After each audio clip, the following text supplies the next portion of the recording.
आपको भी कभी कभी ऐसा मन करता होगा कि वही वही सब्जी क्या बनाएं, या फिर कोई सब्जी घर पे ना हो तो क्या बनाएं ऐसा जो झटपट से बन जाए और जो बेहद टेस्टी भी लगे। तो आप ना ये ना प्याज का अचार ट्राई कीजिएगा, इतनी चटपटी और इतना अच्छा टेस्ट आता है ना।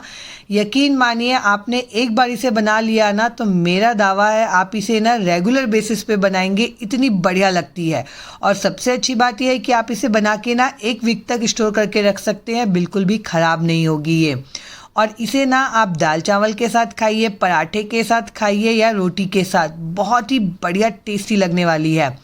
तो इसके लिए ना सबसे पहले यहाँ पे मीडियम साइज़ के प्याज लिया है मैंने, 3 से 4 मीडियम साइज़ के प्याज ले लेने हैं आपको यहाँ पे। और अब हम क्या करेंगे ना, प्याज को कट कर लेंगे, इसे 2 पार्ट में डिवाइड करके छिलके निकाल लीजिएगा और इसे हमें बारीक बारीक यहाँ पे कट करना है। चॉपर से मत काटिएगा, क्योंकि चॉपर से काटने से क्या होता है ना, प्याज से ना पानी रिलीज़ होता है। तो इस वजह से ना मैं इसे यहाँ पे चाकू से बारीक बारीक कट कर ले रही हूँ। अच्छे से बारीक बारीक कट करना है, बड़े बड़े चंक्स मत रखिएगा, क्योंकि बारीक बारीक कट रहेगा ना तो खाने में ना बहुत बढ़िया लगता है। अब इसमें डालेंगे हरी मिर्च। तो यहाँ पे मैंने 3 हरी मिर्च ली है। मिर्च की क्वांटिटी ना आपको जितना तीखा पसंद हो उसके अकॉर्डिंग यहाँ पे कम ज़्यादा आप कर सकते हैं। फिर लेंगे खूब सारा हरा धनिया, जिसे मैंने डंठल के साथ ही बारीक बारीक यहाँ पे कट कर लिया है। धनिया ज़रूर से डालिएगा, बहुत ही बढ़िया अच्छे से ना फ्लेवर आता है इसमें धनिया का। तो सारी चीज़ें ना कट गई है अभी। तो अब हम क्या करेंगे ना, पैन चढ़ाएंगे, पैन में डालेंगे 1/4 कप के जितना फली दाना, और इसे ना लो टू मीडियम फ्लेम रखते हुए ना अच्छे से यहाँ पे भून लेना है। फली को अच्छे से भूनना है ताकि इसका जो कच्चापन है ना वो निकल जाए। आप देख सकते हैं फली हमारी भून गई है। तो अब हम क्या करेंगे ना, इसे ठंडा होने के लिए छोड़ देंगे। अब मैं यहाँ पे ले रही हूँ सिलबट्टा। सिलबट्टे में ना जो फली हमने भून के रखा था ना उसका छिलका निकाल के हम डाल देंगे, और इसमें डालेंगे खूब सारा लहसुन। और इसे ना अब हमें क्या करना है ना, अच्छे से यहाँ पे पीसना है, पर ध्यान रखना है कि इसका पेस्ट नहीं बनाना है, पानी बिल्कुल भी नहीं डालना है। इसको ना कूटना है ताकि ये ना दरदरा टेक्सचर सा हो जाए, जैसे हम क्रश करते हैं ना, बिल्कुल वैसा ही टेक्सचर हमें इसका चाहिए। तो इस बात का ध्यान रखिएगा, एकदम चिकना नहीं करना है, पानी बिल्कुल नहीं डालना है इसमें, बस इसे हल्का सा ना दरदरा सा यहाँ पे कूट लेना है। आप देख सकते हैं इसका टेक्सचर कैसा है, कूटने के बाद बिल्कुल ऐसा ही टेक्सचर यहाँ पे हमें चाहिए।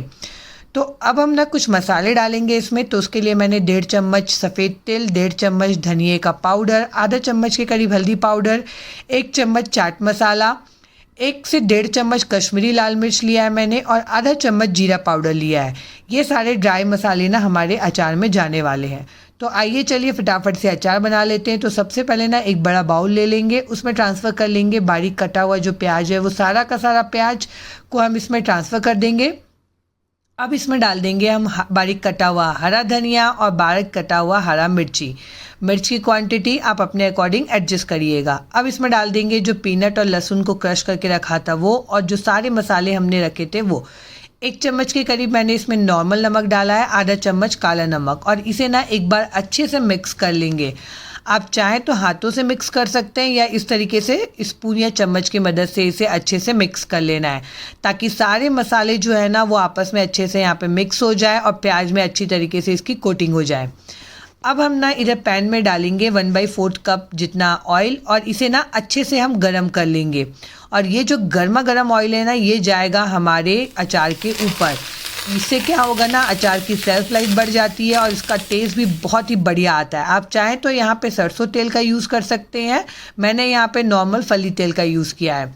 और इसे ना अच्छे से हम कर लेंगे मिक्स, ताकि जो ऑयल है ना वो सारा कुछ अच्छे से यहाँ पे मिक्स हो जाए। यकीन मानिए, ये जो प्याज का अचार है ना, ये इतना टेस्टी लगता है ना कि क्या ही बताऊँ। अब इसमें डालेंगे आधा नींबू का रस, जिससे ना इसका टेस्ट और बढ़ जाता है और ये ख़राब भी नहीं होता है। नींबू का रस डालने के बाद इसे अच्छे से मिक्स कर लेंगे, और हमारा अचार जो है ना वो एकदम खाने के लिए रेडी है।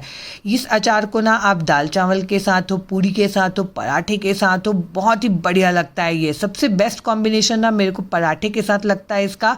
गर्मा गर्म पराठे के साथ इस अचार को खाइएगा, बहुत ही मज़ा आ जाने वाला है। और इसे आप फ्रिज में 1 हफ्ते तक भी स्टोर करके रखेंगे ना तो ये ख़राब नहीं होगा।